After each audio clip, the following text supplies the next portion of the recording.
नमस्कार, मैं हूं शशि। आइए झारखंड के टॉप 25 प्रमुख खबर जानते हैं। खरसावां गोलीकांड की बरसी पर बोले जयराम महतो, नहीं बन सका शहीदों के सपनों का झारखंड। खरसावां गोलीकांड की बरसी पर वीर शहीदों को डुमरी के विधायक सह JLKM अध्यक्ष जयराम महतो ने श्रद्धांजलि अर्पित की। उन्होंने कहा है कि शहीदों के सपनों का झारखंड अब तक नहीं बन पाया। 1 जनवरी 1948 को खरसावां गोलीकांड के शहीदों को श्रद्धांजलि देने पहुंचे। झारखंड में 1948 में ही गोलीकांड नहीं हुआ था, बल्कि वह परंपरा आज भी जारी है। बस थोड़ा पैटर्न बदल गया है। पहले अपने हक और अधिकार के लिए लड़ने वालों को गोली मारी जाती थी और आज लाठी डंडों से पिटवाया जा रहा है, कानून के दाव पेच में फंसाया जा रहा है। खरसावां गोलीकांड पर जयराम महतो ने कहा है कि 1948 में यहाँ के लोग अपने आप को उड़ीसा राज्य में विलय के पक्ष में नहीं थे। इससे उनकी जमीनों के साथ उनकी भाषा और संस्कृति को खतरा था। आज भी झारखंड के आदिवासी मूलवासी अपनी जमीन बचाने के लिए लड़ाई को लड़ रहे हैं। फर्क सिर्फ इतना है कि उस समय जमीन बचाने की लड़ाई लड़ने वालों को गोली से मारा जाता था और आज लाठी डंडे से।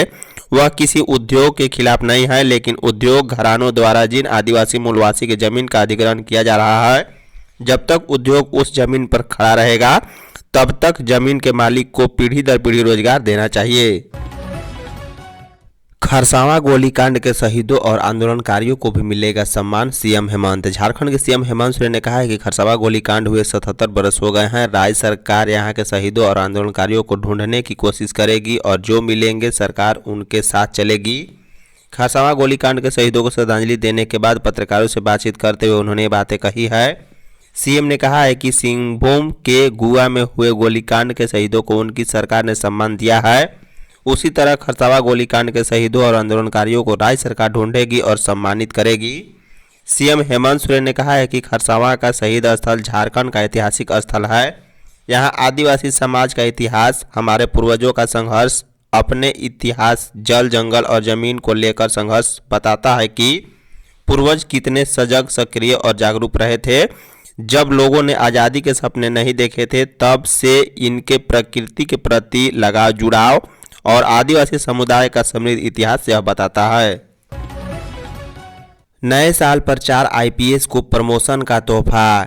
9 बरस के पहले दिन बुधवार को झारखंड के DGP अनुराग गुप्ता ने अपने कार्यालय कक्ष में 9 प्रोन्नत IPS अफसरों को बैच लगाकर सम्मानित किया है। इन अफसरों में 9 प्रोन्नत पुलिस महानिरीक्षक अनूप बिरथरे पटेल, मयूर कन्हैयालाल, पुलिस उप महानिरीक्षक चंदन कुमार झा एवं पुलिस उप महानिरीक्षक अनुरंजन किस्पोट्टा शामिल हैं। नए साल पर इन्हें प्रमोशन का तोहफा मिला है। बता दें, झारखंड के गृह कारा एवं आपदा प्रबंधन विभाग द्वारा 31 दिसंबर को अनूप बिरथरे को पुलिस उप महानिरीक्षक रांची के पद से प्रोन्नति देकर पुलिस महानिरीक्षक, पटेल मयूर कन्हैयालाल को पुलिस उप महानिरीक्षक प्रभार, पुलिस उप महानिरीक्षक रेल के पद से प्रोन्नति देकर पुलिस महानिरीक्षक पर प्रोन्नति दिया गया है। घाटशिला में 60 यात्रियों से भरी बस पलटी। पूर्वी सिंहभूम जिले के घाटशिला थाना क्षेत्र अंतर्गत नेशनल हाईवे 18 पर कासीदा के समीप बुधवार अहले सुबह हावड़ा से नेतरहाट पिकनिक मनाने जा रहे यात्रियों से भरी बस पलट गई। इस बस में कुल 60 यात्री सवार थे। अहले सुबह अचानक 3 बजे अनियंत्रित बस पलटी, फिर वहां चीख पुकार मच गई।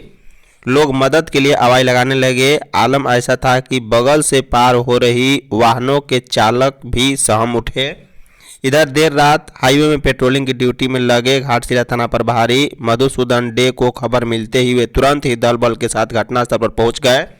घटनास्थल से ही लोगों ने 108 एम्बुलेंस के लिए फोन लगवाया, लेकिन एम्बुलेंस के आने में हो रही देरी को देखते हुए घाटशिला थाना प्रभारी ने स्वयं पुलिस जवानों के संग घायलों की बड़ी मकसद से बस से निकालकर पुलिस वाहन से ही घाटशिला अनुमंडल अस्पताल पहुंचाया है।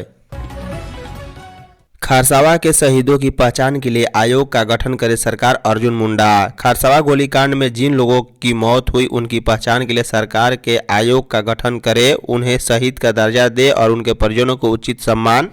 झारखंड के पूर्व मुख्यमंत्री और भारतीय जनता पार्टी के वरिष्ठ नेता अर्जुन मुंडा ने यह मांग की है। बता दें, 1 जनवरी को खरसावां में शहीद बेदी पर श्रद्धांजलि अर्पित करने के बाद पूर्व केंद्रीय मंत्री अर्जुन मुंडा पत्रकारों से बात कर रहे थे। अर्जुन मुंडा ने कहा है कि अविभाजित बिहार, उड़ीसा, बंगाल समेत अन्य राज्यों से भी आदिवासी उस दिन खरसावां हॉट मैदान पहुंचे थे। कुछ लोगों के आंकड़े और दावे के आधार पर कुछ लोगों की जांच के बाद पहचान की गई। उनके आश्रितों को सम्मानित भी किया गया। उन्होंने कहा है कि सरकार को शहीदों को चिन्हितीकरण के लिए एक कमीशन का गठन करना चाहिए। हजारीबाग में कुएं में डूबने से 5 युवकों की मौत। हजारीबाग जिले के चरही थाना क्षेत्र के सरबाहा गांव में कुएं में डूबने से 5 युवकों की मौत हो गई है। मृतकों में सुंदर करमाली 27 वर्षीय पिता राम प्रसाद करमाली, विनय कुमार पिता गोपाल करमाली, पंकज करमाली पिता गोपाल करमाली, सूरज भुइयां पिता महावीर भुइयां और राहुल करमाली पिता रवि करमाली शामिल हैं। ये सभी एक ही गाँव के थे। नए साल के पहले दिन इस हादसे से खुशियां मातम में बदल गई। बता दें 1 जनवरी को लगभग 12 बजे सुंदर करमाली और उनकी पत्नी रूपा देवी में किसी बात को लेकर विवाद हुआ। दोनों के बीच बात इतनी बढ़ गई कि सुंदर करमाली ने अपनी पत्नी रूपा देवी से कहा कि वह कुएं में मोटरसाइकिल से कूदने जा रहा है। कुछ देर बाद वह अपनी स्प्लेंडर मोटरसाइकिल ले घर के आंगन के पास वाले कुएं में कूद गया। रूपा देवी अपने पति सुंदर करमाली को मोटरसाइकिल सहित कुएं में कूदता देख चिल्लाने लगी। नए साल के पहले दिन सिमडेगा मंडल कारा में छापेमारी। सिमडेगा डीसी के निर्देश पर नए साल के पहले दिन बुधवार की सुबह 4:30 बजे से 6:30 बजे तक मंडल कारा सिमडेगा में छापेमारी की गई। जेल के सभी वार्ड, महिला वार्ड और कारा अस्पताल वार्ड में औचक छापेमारी किया गया। हालांकि छापेमारी में किसी भी प्रकार के आपत्तिजनक सामान की बरामदगी नहीं हुई है। बता दें छापेमारी दल में कार्यपालक पदाधिकारी सिमडेगा ज्ञान रंजन ज्ञानी, बैजू उरांव, अनुमंडल पुलिस पदाधिकारी सिमडेगा रणवीर सिंह, पुलिस उपाधीक्षक सिमडेगा दिनेश कुमार प्रजापति, थाना प्रभारी सिमडेगा के साथ 20 दरोगा और 50 सिपाही थे। सूत्रों की माने तो रामगढ़ में भारतमाला परियोजना में हुई गोलीबारी को लेकर छापेमारी हुई है। इस घटना का जिम्मा गैंगस्टर अमन साहू गैंग के मयंक सिंह ने ली थी। झारखंड के 59,000 पारा शिक्षकों को नए साल से मिलेगा बढ़ा हुआ मानदेय। राज्य के 59,000 पारा शिक्षकों सहायक अध्यापक के लिए खुशखबरी है। नए साल में जनवरी से 4% बढ़ा हुआ मानदेय मिलेगा। स्कूली शिक्षा विभाग ने अगले 3 साल 2027 तक के लिए बढ़ोतरी की राशि तय कर दी है। बता दें जनवरी 2025 से 6ठी से 8वीं में पढ़ाने वाले टेट पारा शिक्षकों को 25,200 रुपये मिलेंगे। वहीं जनवरी 2025 में वर्ग 1 से 5वीं तक पढ़ाने वाले टेट पास पारा शिक्षकों को 23,530 रुपये मिलेंगे। सिर्फ प्रशिक्षित शिक्षकों 6ठी से 8वीं तक को पढ़ाने वालों को 20,384 रुपये मिलेंगे। वहीं आकलन परीक्षा पास पारा शिक्षकों को 21,788 रुपये दिए जाएंगे। वहीं सिर्फ प्रशिक्षित वर्ग 1 से 5 पारा शिक्षकों को 18,816 रुपये दिए जाएंगे। अब सरकारी डॉक्टरों के भरोसे नहीं रहेंगे मरीज। 9 वर्ष 2025 में राज्य में ऐसी 2 बड़ी योजनाएं मूर्त रूप लेगी जिसकी पूरी तरह लागू हो जाने से रिम्स सहित अन्य सरकारी अस्पतालों पर निर्भरता कम होगी। इसमें एक राज्य कर्मियों के लिए स्वास्थ्य बीमा योजना है जो जनवरी माह में ही लॉन्च होगी। इसके माध्यम से राज्य के विभिन्न विभागों, कार्यालयों एवं वार्ड निगमों में कार्यरत लगभग 10 लाख राज्य कर्मियों और पेंशनरों को 5 से 10 लाख रुपए तक निःशुल्क इलाज सूचीबद्ध अस्पतालों में हो सकेगा। वहीं दूसरे मुख्यमंत्री अबुआ स्वास्थ्य योजना भी पूरी तरह क्रियान्वयन होगी, जिसके तहत लाभुक परिवारों का अब 5 लाख के बजाय 15 लाख रुपए तक निःशुल्क इलाज होना है। इन दोनों महत्वाकांक्षी योजनाएं से राज्य की बड़ी आबादी कवर हो जाएगी, बशर्ते इनका अनुपालन सही तरीके से हो सके। बता दें राज्य सरकार ने ऐसी नीति भी लागू की है जिसके तहत अब सरकारी अस्पताल चिकित्सक नहीं होने का बहाना नहीं बना सकेंगे। सिविल सर्जनों को आर्थिक सहायता दी गई है जिससे वे निजी विशेषज्ञ चिकित्सकों की सेवा ले सकेंगे। इसके लिए प्रति वर्ष की राशि भी निर्धारित की गई है। सीएम हेमंत एवं कल्पना सोरेन ने राज्यपाल को दी 9 वर्ष की बधाई। झारखंड के राज्यपाल संतोष कुमार गंगवार से राजभवन में मुख्यमंत्री हेमंत सोरेन और उनकी धर्मपत्नी सह गांडे विधायक कल्पना सोरेन ने मुलाकात की है। उन्हें 9 वर्ष 2025 की हार्दिक बधाई एवं शुभकामनाएं दी। राज्यपाल ने भी उन्हें नए साल की शुभकामनाएं दी है। बता दें सीएम हेमंत सोरेन राज्यवासियों को नए साल की बधाई देते हुए कहा है कि आप सभी के सहयोग से झारखंड देश के अग्रणी राज्यों में शामिल होगा। प्रदेश के विकास में आप सभी के अपेक्षित सहयोग की जरूरत है। नए साल में बड़ी संख्या में श्रद्धालु बाबा भोलेनाथ की पूजा की। 9 वर्ष 2025 की सभी और धूम मची है। सभी अपने अपने तरीके से 9 वर्ष का स्वागत करने और इसका भरपूर मजा उठाने की कोशिश में हैं। वही बाबा मंदिर में अहले सुबह से ही श्रद्धालु भगवान भोलेनाथ की पूजा अर्चना कर रहे हैं।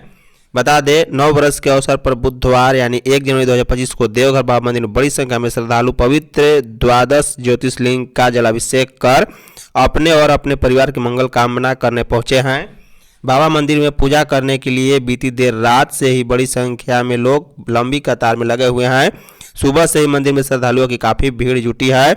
लोगों की माने तो साल की शुरुआत पवित्र द्वादश ज्योतिर्लिंग पर जलाभिषेक करने से सालों भर सुख समृद्धि बनी रहती है। धनबाद में मामूली बात पर युवक की हत्या, पुलिस ने किया लाठीचार्ज। धनबाद बैंक मोड़ थाना क्षेत्र के मटकुरिया विकास नगर में बुधवार की सुबह मामूली बात पर दो युवकों के बीच विवाद हो गया। एक युवक ने दूसरे का सिर नले में दबाकर मार दिया है। मृतक बैंक मोड़ करवड़ा रोड निवासी रवि कुमार राय 28 वर्षीय था। वह विकास नगर निवासी कोयला कारोबारी पप्पू मंडल के यहाँ काम करता था। बता दें, हत्या का आरोप मनई टांड छठ तालाब निवासी आकाश कुमार शर्मा पर लगा है। वारदात के बाद आरोपी आकाश ने बैंक मोड़ थाना पुलिस के समक्ष सरेंडर कर दिया है। उसे हाजत से निकालकर सौंपने की मांग को लेकर मृतक परिजनों ने थाने के सामने जमकर हंगामा किया। थाने के बाहर टायर जलाकर सड़क जाम कर दी गई। करीब 2.5 से 3 घंटे हंगामा चला। लोगों को सड़क से हटाने के लिए थाना प्रभारी लव कुमार समेत पुलिस के अन्य जवानों ने लाठीचार्ज भी कर दिया है। राज्य के विकास में सभी का सहयोग जरूरी, स्पीकर। विधानसभा अध्यक्ष रविंद्रनाथ महतो ने प्रदेश एवं देशवासियों को नव वर्ष की बधाई दी है। विश्व अध्यक्ष ने कहा है कि नया साल आपके जीवन में नई ऊर्जा, सकारात्मक और प्रगति लेकर आए। हम सभी ने मिलकर बीते वर्ष में कई चुनौतियों का सामना किया है और अनेक उपलब्धियां भी प्राप्त की है। आप सबों के सहयोग, विश्वास एवं एकजुटता के कारण विधानसभा क्षेत्र में चहुमुखी विकास करना संभव हो पाया। परिणाम स्वरूप कृषि, शिक्षा, स्वास्थ्य एवं यातायात सुलभ हुआ है। उन्होंने कहा है कि जो विकास हुआ है यह पर्याप्त नहीं है, आगे और कुछ करना बाकी रह गया है। सन 2024 में लोकसभा एवं विधानसभा चुनाव को देखा और आप लोगों ने एक जागरूक नागरिक का भूमिका निभाई है। कोल इंडिया रांची मैराथन 9 फरवरी को, राशि बढ़कर 35 लाख हुई। कोल इंडिया रांची मैराथन का तीसरा संस्करण 9 फरवरी को होगा। इसके लिए बुधवार को आधिकारिक वेबसाइट की लॉन्च की गई। मैराथन में भाग लेने के इच्छुक धावक वेबसाइट पर जाकर निबंधन करा सकते हैं। वेबसाइट लॉन्चिंग के साथ ही निबंधन की प्रक्रिया भी बुधवार से ही शुरू हो गई है, जबकि इसकी अंतिम तिथि 31 जनवरी है। बता दें, CCL मुख्यालय में CMD नीलेंदु कुमार सिंह ने वेबसाइट जारी किया है। इस दौरान DP HN Mishra, CVO Pankaj Kumar समेत CCL के कई अधिकारी भी मौजूद थे। CMD नीलेंदु कुमार ने बताया है कि कोल इंडिया रांची मैराथन 2025 में 10,000 धावकों के निबंधन का लक्ष्य है। रांची मैराथन 2023 के पहले संस्करण में 5700 और 2024 के दूसरे संस्करण में लगभग 8,000 धावकों ने भाग लिया था। उत्पादन लक्ष्य से 10 मिलियन टन पीछे रह गया CCL वित्तीय वर्ष के 9वें माह में भी उत्पादन लक्ष्य से पीछे चल रहा है। कंपनी को दिसंबर माह तक 66.48 मिलियन टन कोयला उत्पादन करना था, लेकिन कंपनी ने 57.73 मिलियन टन कोयला का उत्पादन किया है। CCL अपने उत्पादन लक्ष्य से करीब 10 मिलियन टन पीछे है। कोल इंडिया की 7 अनुषंगी कंपनियों में 5 कंपनियां तय उत्पादन लक्ष्य से पीछे रह गई है।